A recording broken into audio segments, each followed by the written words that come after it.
My name is Jacob, CEO of Embrace Fashion. I've been doing this for about 5 years now.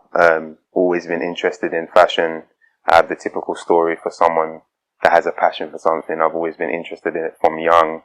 So I just thought to myself, one day, I want to design clothes. And that became a reality, I guess. I feel like Embrace has a deeper meaning. Like the minute you hear Embrace, like automatically the audience is going to ask the question of, this must be something deep, or it must have a deeper meaning behind it. And yeah, it does. Some of the clothes, some of the pieces, they do kind of represent the name of the brand or the campaign that we're working on. So I should choose something that kind of sounds very strong and very deep. Embrace means to me basically validating and trusting yourself.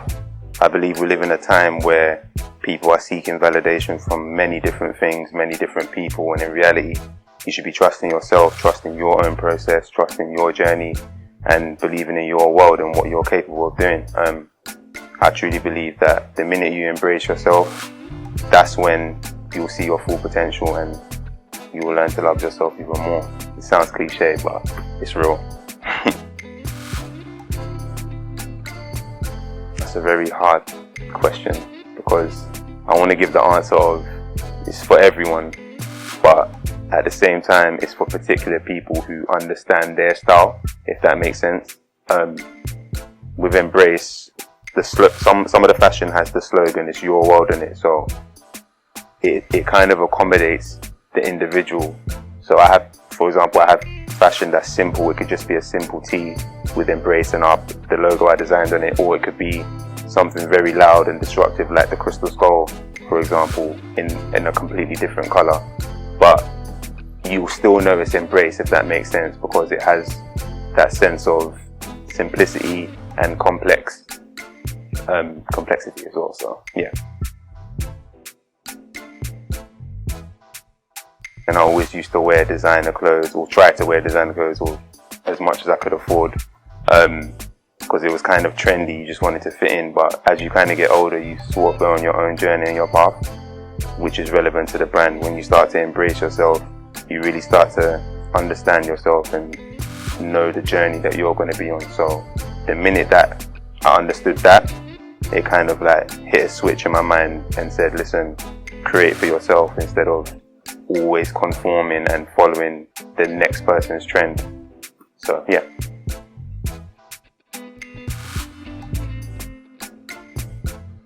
The journey's been up and down, as any business is. I feel like it's always going to have its lows, it's always going to have its highs as well. So it's just literally about taking it step by step, and understanding that it's going to happen. Like, you're gonna have an amazing time during the journey and the process of everything, and the positive highlights, and you're gonna go through hard times as well where you're probably not gonna know what to do. So yeah.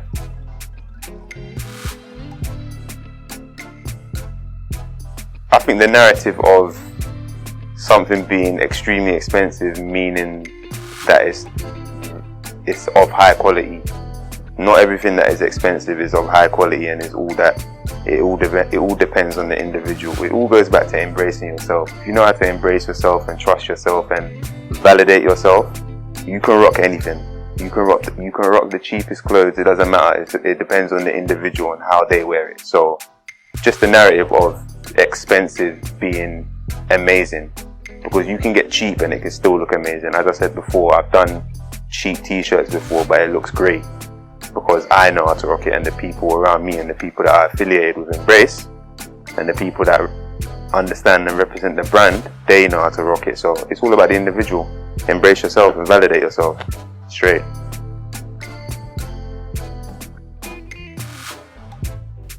Well, it works two ways. Sometimes something can just come to my head immediately and I'm just quick to say, let me get this done. I'll call up one of my partners where we're at now, shout out V-Print. I'll call up my partners and say, let's get this design that I've got done now. And if it's something nice and simple for a particular campaign, then we get that done sorted. But when it's something a bit more detailed, I kind of seek inspiration where I know it's going to be a bit more of a process and have a deeper meaning towards this. So let me really think and see how I'm going to come next and think for the future. So yeah, it goes two ways. This is going to sound very cynical and very like overconfident and cocky, but myself, I believe we all have trials and tribulations. We all go through certain things where we kind of have to represent ourselves no matter what. So me always focusing on my purpose and my why and why I want to do this, it inspires me to want to do more, if that makes sense. And also other fashion, like amazing fashion everywhere. I get inspiration from that, not necessarily copying what they're doing, but I can take inspiration from what people that are ahead of me currently, for now, are doing, and then kind of apply it in my own way, in my sort of own dynamic. So yeah, I get inspiration from other fashion as well and just create it in my own way.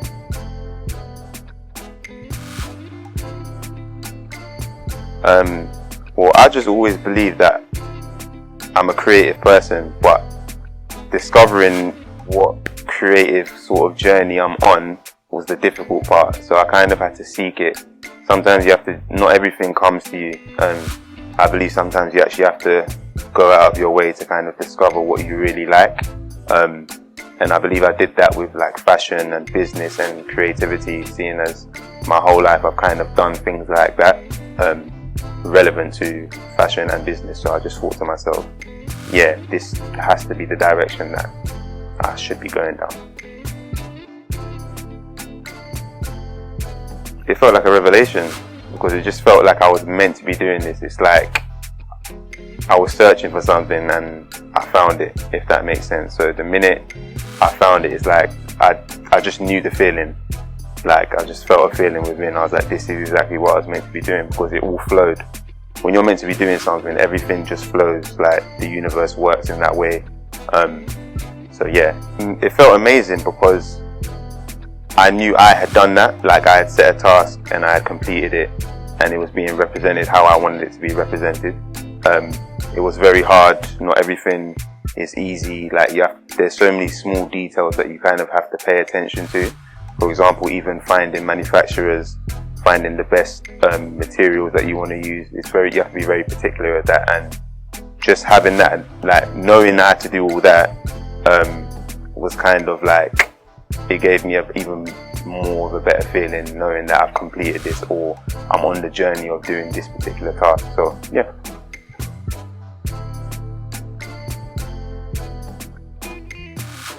It took a lot of saving, but at the same time, like through research, I kind of found out that you don't necessarily have to have so much money to start like a business like that. If you have one particular idea, you should kind of start off with that one thing and then kind of build your way up. So that's what I kind of did.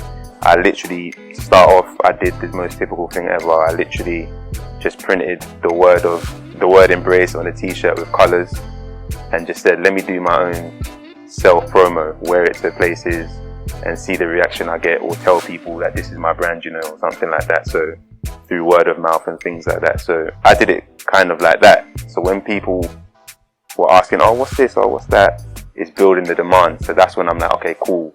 Now I can use the money that I wanted to use to invest in it, because it's more certified, if that makes sense. So yeah.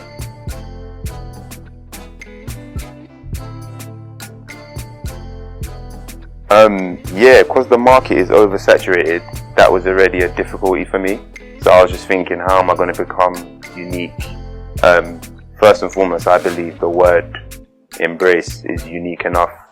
I don't know of any other brands called Embrace. If there is, then shout out to you lot, but it's not Embrace Fashion. Yeah, so that was kind of the difficulty, kind of trying to find my way in the market. But the fact that I do simplistic clothing and complex clothing, that was kind of my unique thing of highlighting two different crowds. So those that like simple and cheap, possibly, and those that like complex and a bit more expensive and a bit more loud, if that makes sense. So yeah, it's all about finding a balance for both demographics and target audiences. Yeah, the next campaign, I'm calling it the Calm Disruption. I know it sounds very weird, but it's a personal thing. It kind of represents balance. So with the fashion, I like to do, for example, with this is part of it. It's the skull jumper. I like to call it the crystal skull. It's part of the Calm Disruption campaign, where it's a lot of simple fashion. For example, this is just a normal simple jumper, but the disruption part is literally the one piece of logo or particular design that we're working on. For example, this crystal skull is very detailed. Azim and everyone helped me put this into fruition as well. We sat down, we developed it, and really put in work with how it's going to be and how it's going to be represented. So yeah, you can see the sparkles, you can see the glitter within it, many different textures. So I wanted to kind of get that balance of simple fashion mixed with loud fashion and balancing it. So yeah.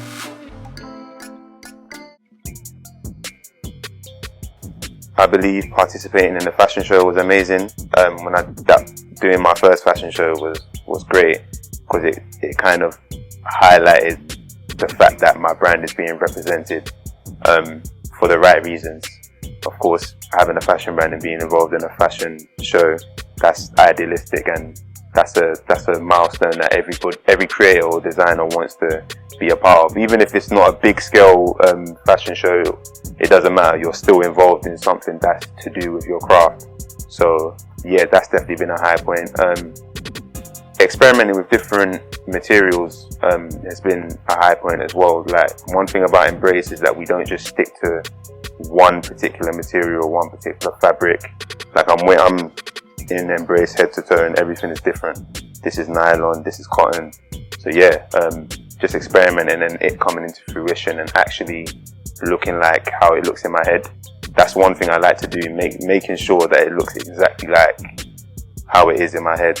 I've had plenty of arguments with Azim on how I want it and how that it's just been, that it's a highlight. Well, I like to compartmentalize. So if I have my heart set out on one particular thing, it could be hats, for example, then I'm set out on doing the hats and perfecting how the hats are going to be, instead of doing hats then doing tracksuits and t-shirts, because the minute you do that, it all becomes a bit too much, and then you'll end up putting ideas for the hats that was initially for something else, and then it kind of like disrupts and confuses everything that you wanted, and it might not be portrayed how, no, it won't be portrayed how you want it to be, because your initial reason for doing something was me compartmentalizing it and doing it specifically for example this. So yeah, just compartmentalizing myself with a particular design and product and sticking with that before we move on to the next one. Obviously we like quality, we like being unique as well, so when it comes to the marketing and promotion, we do all of that ourselves. I use people in my team to do that. I use my friends only. I don't really use influencers or people that are too well known, like the typical way. I like to embrace the people around me, like embrace. We even create our own music. Like, I create the soundtrack for all the visuals that we do. I've got my own photographers, like my own people that do their crafts. I use them because it's all part of the message. Like, not only do you embrace yourself, like embrace the people around you as well, and sort of like bring them along the journey. That's kind of what I want to represent. So I do believe doing everything in-house is important. Like they say, charity begins at home, so always start at home before you kind of branch out into like other people, if that makes sense. So yeah, we do everything. No, I've always been able to do that. Like it sounds cocky and like cynical, and I truly believe I'm a very creative person. So things like creating videos and visuals, doing music, soundtracks and everything, that's second nature to me. Like, yeah, it's easy for me. I know how to just naturally do it. It's just a hidden talent of mine, I guess. But I just thought, let me utilize it and put it all into one thing, from music to visuals to photography to marketing to fashion. I said, let me put it all within one house and kind of like promote it like that, so people know, listen, this guy is really embracing himself. Like, so yeah, stick by what you're doing and keep going. No matter how difficult it's going to be, or no matter how anxious you may be, or low in confidence you may be, just stick to what you want to do, because it will be beneficial in the end, and no one can deny, or nobody can deny the real you, and only you know the real you, so stick by yourself. Shout out to everyone, shout out to Undiscovered. Yeah man, thank you for the opportunity, and thank you for showcasing my brand. It's been amazing.